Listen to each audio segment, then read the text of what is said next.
வணக்கம். இன்றைய செய்திகள் வாசிப்பது ஈஸ்வரன். ராணிப்பேட்டை மேற்கு மாவட்டத்தின் பாட்டாளி மக்கள் கட்சி சார்பில் வன்னியர்களுக்கு 20% இடஒதுக்கீடு கேட்க அறவழி போராட்டத்தை மருத்துவர் ஐயா அவர்களுடைய உத்தரவின் பேரிலும் மருத்துவர் சின்னையா அவர்களுடைய அழைப்பை ஏற்று சென்னை மாநகரத்தை நோக்கி சுமார் 300க்கும் மேற்பட்ட வாகனங்களில் பாட்டாளி மக்கள் கட்சி சார்ந்தவர்கள் வன்னியர் சங்கத்தை சார்ந்தவர்களும் வாகனங்களில் அமைதியான முறையில் சென்னையை நோக்கி பயணம் செய்தனர்.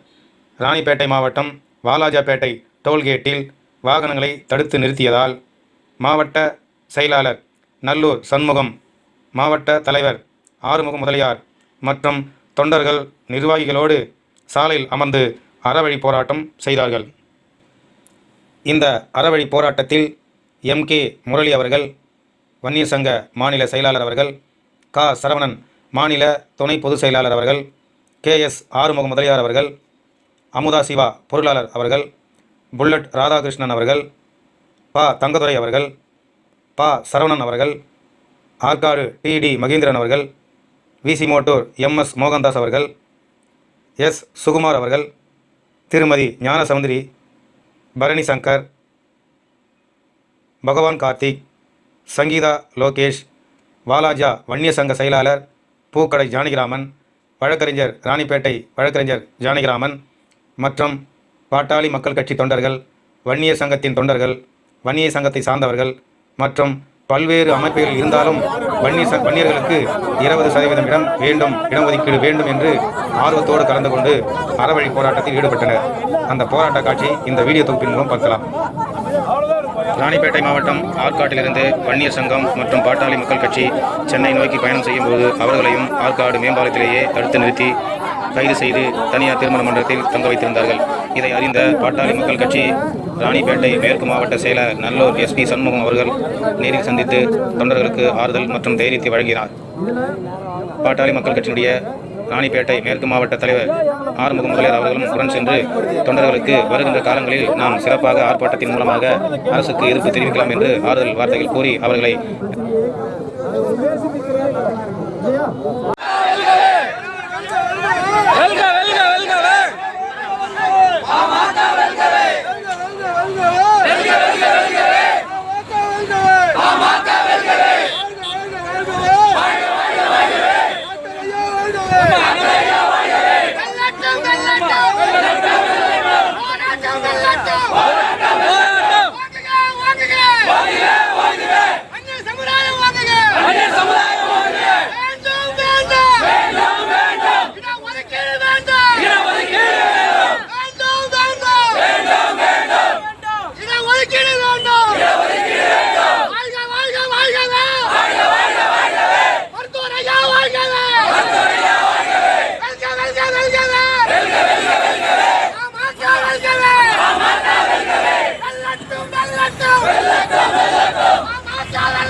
வன்னிய மக்களை ஏமாற்றாதே. எடப்பாடி அரசே கண்டிக்கின்றோம். உண்மையாக கண்டிக்கின்றோம். தமிழக அரசே வன்னிய மக்களை அஞ்சாதே. கண்டிக்கின்றோம். காவல்துறையை கண்டிக்கின்றோம். ஏமாற்றப்பட்ட வன்னியர்களின் உரிமைகளை மீட்டெடுப்போம். மருத்துவர் ஐயா வழியிலே பெரும்பான்மை சமுதாயம் 3 கோடி வன்னியர்கள் உரிமை போராட்டத்தை வழி நடத்த மக்கள் காவலர் மருத்துவர் ஐயா இளைஞர்களின் எழுச்சி நாயகன் தமிழர்களின் இளவரசர் எங்கள் அண்ணன் அன்புமணி ஐயா அவர்களின் வழி நடப்போம். எச்சரிக்கின்றோம். தமிழக அரசை எச்சரிக்கின்றோம். இடஒதுக்கீட்டுக்காக உயிர்களை பலி கொடுத்த நாங்கள்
தமிழின போராளி, சமூக நீதி காவலர், இனமான காவலர் மருத்துவர் ஐயா அவர்களின் ஆணைக்கிணங்க, மருத்துவர் சின்னையா அவர்களின் ஆணைக்கிணங்கவும் தமிழகத்தில் 50 ஆண்டு காலமாக ஏமாற்றப்பட்ட வன்னியர்களின் உரிமையை மீட்டெடுப்பதற்காக அறவழி போராட்டத்திற்கு சென்னைக்கு வருமாறு அழைத்த எங்கள் மருத்துவர் ஐயா அவர்களுடன் போராட்டத்தில் கலந்து கொள்ள முடியாத அளவிற்கு தமிழகத்தில் காவல்துறையின் அத்துமீறலும் தமிழக அரசின் அத்துமீறலும் வன்மையாக கண்டிக்கின்றோம். ராணிப்பேட்டை மேற்கு மாவட்டத்தில் கிட்டத்தட்ட 250 வாகனங்கள் தடுத்து நிறுத்தப்பட்டு கிருஷ்ணகிரி, தருமபுரி இப்படி வரும் வழிகளெல்லாம் வண்டிகள் தேங்கி கிடக்கக்கூடிய அளவிற்கு இன்றைக்கு இந்த உரிமைகளை ஜனநாயக முறைப்படி மீட்டெடுப்பதற்கு நாங்கள் ஒன்று கூடுவதை தடுத்து நிறுத்துவதை தமிழக அரசையும் காவல்துறையும் வன்மையாக கண்டிக்கின்றோம். இந்த இணைய வேளையில் தமிழகத்தில் ஏமாற்றப்பட்ட வன்னியர்களுடைய உரிமை 20% இடஒதுக்கீடு பெற்று தீரும் வரை எங்கள் உடல், பொருள், ஆவி அனைத்தையும் இழக்கவும் பல லட்சம் இளைஞர்கள் தயாராகி கொண்டிருக்கிறோம். இதை உணர்ந்து ஆளும் கட்சியான தமிழக அரசும் அரசாங்க அதிகாரிகளும் உடனடியாக எங்களுடைய மருத்துவர் ஐயா அவர்கள் சொல்கிற பேச்சை கேட்டு ஜாதிவாரி கணக்கெடுப்பு நடத்தி அந்தந்த சமூகத்திற்கு கிடைக்க வேண்டிய அனைத்து சமூகத்துக்கு கிடைக்க வேண்டிய இழப்பங்கீட்டை உடனடியாக நடைமுறைப்படுத்தவில்லை என்றால் எங்கள் மருத்துவர் ஐயாவிடம் கட்டளைக்காக தொடர் போராட்டம் நடத்தவும் நாங்கள் தயங்க மாட்டோம். சிறைகளை நிரப்பவும் நாங்கள் தயங்க மாட்டோம்.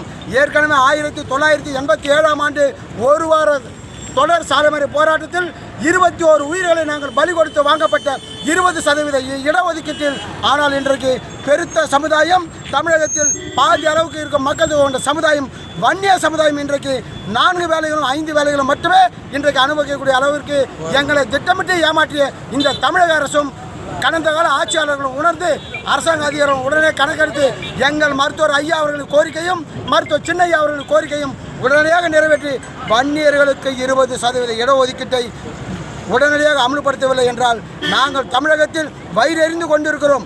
இந்த நிலையில் எங்களுடைய உச்சகட்ட போராட்டத்திற்கு நீங்கள் அனுமதிக்க மாட்டீர்கள் என்று நம்புகிறோம். எங்கள் மருத்துவர் ஐயா அவர்கள் கோரிக்கையை உடனடியாக நிறைவேற்றி வன்னியர்களுக்கு தனி இடஒதுக்கீடு 20% இடஒதுக்கீட்டு வரும் வரை நாங்கள் போராட்டம் மருத்துவர் ஐயா அவர்கள் அறிவிக்கும் வகையில் தொடருவோம் என்று எச்சரிக்கிறோம். தமிழக அரசுக்கு கடமைப்பட்டு உரிமையோடு சொல்கிறோம், எச்சரித்து கண்டிக்கின்றோம்.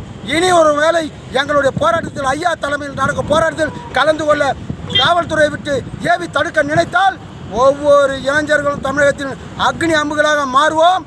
எங்களிடம் விளையாட வேண்டாம். தமிழக அரசு உடனடியாக 20% இடஒதுக்கீட்டை எங்களுடைய உண்மையான நியாயமான போராட்டத்தை அங்கீகரித்து வன்னிய சமுதாயம் மேலும் மேலும் பாழடைந்து நடு வீதியில் வாழக்கூடிய சூழ்நிலையை மாற்றி சமநிலையை கொண்டு வர மருத்துவர் ஐயா அவருடைய ஆணையை ஏற்று 20% இடஒதுக்கீட்டை உடனடியாக வழங்கும்படி உங்களை எச்சரிக்கையோடு பணியும்படியும் கேட்டுக்கொள்கிறோம். நன்றி, வணக்கம்.